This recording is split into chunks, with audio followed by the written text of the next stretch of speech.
You're listening to The Greater Loop, a podcast from the World Affairs Council of Greater Houston. In each episode, we bring to you leaders who connect Houston to the world, from business to diplomacy, innovation to impact. This is where global conversation begins. Let's get started. Hi, and welcome. My name is Marianne Maldonado, and today our guest is Nadia Bollinger. She's the Vice President and General Manager of Managed Services at HP, and she leads their global managed service organization with over 20 years of experience. And her role is really to deliver modern, sustainable solutions all across industries, all across all kinds of borders. So Nadia, thank you for joining us today. Yeah, thank you so much. I'm so excited to be here. Appreciate the opportunity to chat with you. Well, we're pleased we caught up with you, and I am really interested. You had some pre-read, and you were born in a very interesting place. Maybe you could tell us a little bit about that. Yeah, I was actually born in Fort McMurray, Alberta, Canada. I don't know if many people know where that is, but interestingly enough, my parents actually moved to Canada to get their master's degrees at University of Alberta, and they met and they fell in love, and then my dad went into engineering and decided to kind of get into the oil and gas field. And so he worked at a company called Suncor in Fort McMurray. And I spent the first 13 years of my life there, which is crazy because if you haven't been up to Fort McMurray, it is one of the coldest places you'll ever go. I remember growing up, there was just feet of snow everywhere. Very different than Houston. I'll say that. Very different than Houston. So what took your journey from several feet of snow to hot, humid Houston? How did you get here? Yeah, it's a really funny question. I don't think that growing up I ever expected that I would follow in my dad's footsteps because frankly, for most of my childhood, I didn't actually know what he did. I mean, he worked in oil and gas, he worked at Suncor, but after 13 years, he decided to start his own consulting practice. And so he moved us to Seattle. We lived there for about 7 years, and that was awesome. It was a really great place to go to middle school and high school. And then his work kind of took us to Texas, and I followed him. And so now I've been here, and I went to Texas A&M University. I did an undergrad in computer science, and then very much followed in the footsteps of my dad. And I joined ExxonMobil and worked there for 17 years. And then after that, ended up taking a job with Amazon Web Services, was there for 3 years, and now I'm at HP. So HP is such a global company. Tell me what a day in the life of Nadia running this huge conglomerate department, trying to do a whole bunch of things with technology that we touch every single day. Tell us what a day in your life looks like. Yeah, it's a great question. And you're right. HP is very global. And even though I worked at Amazon, which is also very global, and ExxonMobil, that's also very global, I'd say at HP, every day I'm reminded about how global we are because we do have a pretty diverse work environment and people work in all parts of the country or all parts of the world in different countries. And every day I'm reminded of, what are some of the cultural differences? What are some of the unique traditions? What are some of the different perspectives that are shaping some of our business decisions in different regions like EMEA and Asia Pacific? So day in the life for me is mostly sitting in meetings and, kind of having very intentional, very purposeful conversations, either internally with our teams, our global workforce, or sitting with customers. Either day in the life is either working on how do we think differently about how the future of work is going to be, how do we come together as a global organization to transform the way that we work, or sitting with customers either on the phone or in person. So I travel quite a bit as well for my job. So what's the coolest part of your job? The customers. I love meeting with customers. I absolutely love it. I mean, every second I get to talk with a customer and really understand what are some of the things that they're challenged with and where HP could potentially help.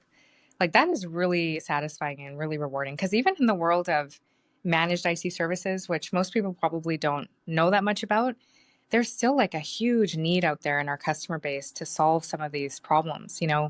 With COVID and with this growth in AI, all of a sudden customers and companies are starting to think differently about how do I think about my workforce? How do I enable them to be successful? And how do I give them the right technology to be successful in the work that they need to do? So being able to sit with customers absolutely is my favorite part of the job because I get to hear about some of the day in and day out struggles that they have with managing technology. So managing technology, when I think about that, I kind of cringe. Yeah. What kind of things do your customers ask you? What are some of the things that they ask me? It's funny that you say that because like I'm in the business of having a PC or going into a conference room. I'm in the business of making that the most seamless experience possible. From the second that you join a company to the moment that you leave, the minute that you enter a conference room to the second that you exit that meeting, I'm in the business of I want to make that completely seamless and almost a non-event. So I think a lot of the customers are still struggling with just like basic things. Like how do I deploy PCs to a hybrid workforce that could be working anywhere at any time around the world? How do I do that? How do I ensure that the devices that I give them are secure and that they have, the best setup or best configuration to enable them to be the most successful that they can be in the job that we've asked them to do? So basic questions still come to mind. When I meet with customers weekly, and there's still just a lot of this blocking and tackling that they're dealing with every single day that they need a lot of help with. And how is AI transforming yourself, maybe, and how you approach your work? It certainly impacts kind of geopolitical activities. And there's a lot that we hear about in the news about people using it for maybe not so ethical reasons. Maybe you could tell us a little bit about your experience. Yeah, AI is actually one of my most favorite things to talk about because probably similar to your experience, I am seeing it fundamentally change the way that we work, the way that we think about working, and how we run our operations. I think AI is really turning, and from an IT services perspective, it's turning what was once very reactive, very manual into something that's far more predictive, intuitive, and intelligent. And what I mean by that is if you haven't worked in IT operations, which many people haven't, but historically it was a space where you were very reactive, meaning you would wait for a user to call you and say, my PC is broken, my monitor is not working, I went into the conference room, I can't get connected. Like the basic things that have to be in place and have to work seamlessly for you to just do what you're trying to do. But now, in the current day, PCs and conference rooms and printers, they're actually very chatty. They have a lot of rich telemetry data about their current state, and this data can be mined and analyzed and used to better predict failures and respond to issues more proactively. And so in our industry, there's actually this new class of what we call digital experience management tools. And the class of the software is really focused on how do I take some of that telemetry data from these devices and turn it into insights using AI. And there's a lot of powerful things that we're now able to do. We've found that it's really enabling us to look at our services in a completely different way because now we can look around corners. Like AI is doing all the heavy lifting for us to understand what do I do with all this information? Oh, it turns out, like for example, it can look across a customer's environment and it can say, this model of this device seems to be having a spike in this specific issue. Like you should go look at that. So now all of a sudden it's helping you become more successful in being able to mitigate things before they impact users. So that's one way. And then the second way that we're seeing a huge impact on AI personally and also across HP is how we're rethinking our operations. And you probably use Copilot, I'm sure. I use Copilot daily. I mean, it has added so much more time to my day.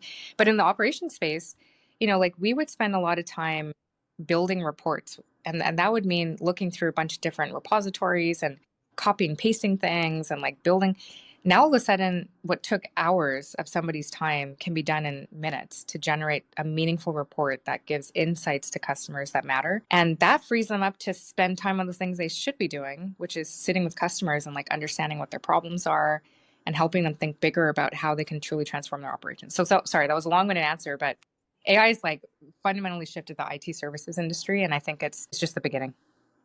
Do you see any big global challenges, whether it's tariffs, whether it's constraints, kind of geopolitical tensions? Do you see any of that impacting you? I think I can't really speak to those topics, but I think the AI surge in AI has been the one that has really appended the way that we work. I also think that as the whole, I guess, planet is starting to figure out, how do we bring people back into the office? How do we manage hybrid workforce? That too is really changing how we respond to customer needs because a lot of our customers are now challenged with trying to figure out how do I manage this new workforce that's coming out? Not only do they have different expectations about what technology should do for them, but they can use those decisions or use those experiences to make decisions about where they want to work and not work. Like they have very different expectations from companies now in terms of the technology that they provide them with, but also the flexibility that they provide them with in terms of where and how they work. So I think like the biggest things that I can really speak to that are affecting my business are really the growth and kind of this hybrid workforce and trying to figure out how do we manage people that are in the office, outside of the office, and then how do we leverage AI to really capitalize on human strengths and get the most out of our people. So Nadia, if you were going to explain your job to your 3-year-old niece, how would you explain it? Great question. I would explain it like this. I would say, you know how you like to play Minecraft on your laptop? The only way that you get to play Minecraft on your laptop is if your laptop works. When you turn it on, it actually turns on. And when you run Minecraft, your computer is able to run it so that you have a really good experience in the game itself. My job is to make sure that the laptops work. That's how I would explain it. Excellent answer. And I got to tell you, Nadia, I might be one of the few people who've been to Fort McMurray, been to Suncor, because I was with the Canadians and I got to go to a Canadian delegation. I was telling Leo before about the big trucks and the huge tires and, and just going there and the Sulphur Mountains and the whole experience was like, wow. And I've been on a drilling rig and I had been to drilling fields. I'd been offshore, nothing compared to what we saw there. Nothing. Yeah. And the camps of people, the miles of miles of miles of just the camps. Yes. You were probably there in the heyday of all that. Yeah, actually, yes. I think I was. I mean, I never really visited Suncor. And when I was there, Fort McMurray wasn't a boom town by any stretch of the imagination. Like when I grew up, one McDonald's, and I remember the Tim Hortons, Tim Hortons. We had one McDonald's, and I remember for birthdays, it was like a big deal to go to McDonald's and have McDonald's for like your birthday. But yeah, it's remarkable to see that city has grown, and for a very long time it was so small it didn't even make it on a map. See, after maybe a decade of my life, I was like, oh, Fort McMurray is starting to show up on maps. Like people now know that it's a city. So that's cool that we have that shared experience. I remember finding out that you could see the Sulphur Mountains from space. Oh, is that true? I didn't know that. Well, that's what they told us at the time when we were there. And so it was just a phenomenal experience. I couldn't have expected or anticipated what that was just going to reveal to me. Great memories. Well, thank you again for being on our board. Thank you again for being our podcast guest. And Leo, thank you for helping orchestrate this. We appreciate your time. Thank you again. Have a great afternoon. We appreciate your time. I appreciate the opportunity. This is great. Thank you. Thanks.